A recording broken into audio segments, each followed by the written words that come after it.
యెహోవాను నమ్మిన వారు ఎక్కడ ఉంటారంట? ఎలా ఉంటారు?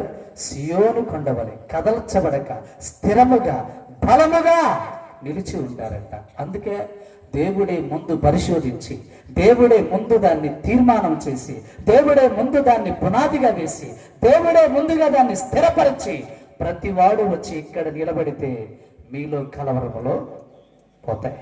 ప్రైజ్లా ఎక్కడ నిలబడితే ఇక్కడ, ఎక్కడ మరిన్నింట్లోనా? క్రీస్తు బండ మీద. హల్లెలూయా.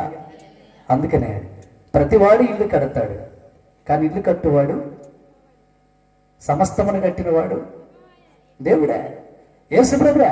యేసు ప్రభు పరిశోధించబడ్డాడు. ఎలా పరిశోధించబడ్డాడు తెలుసా?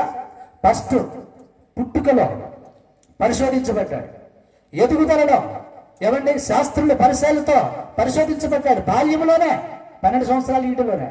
తర్వాత అనేక మంది మత పెద్దల మధ్య పరిశోధించబడ్డాడు. తర్వాత సాతాను దగ్గర పరిశోధించబడ్డాడు. దేవుని స్తోత్రం. ఆ తర్వాత శిలువ మరణములో కూడా పరిశోధించబడ్డాడు. దేవుని స్తోత్రం.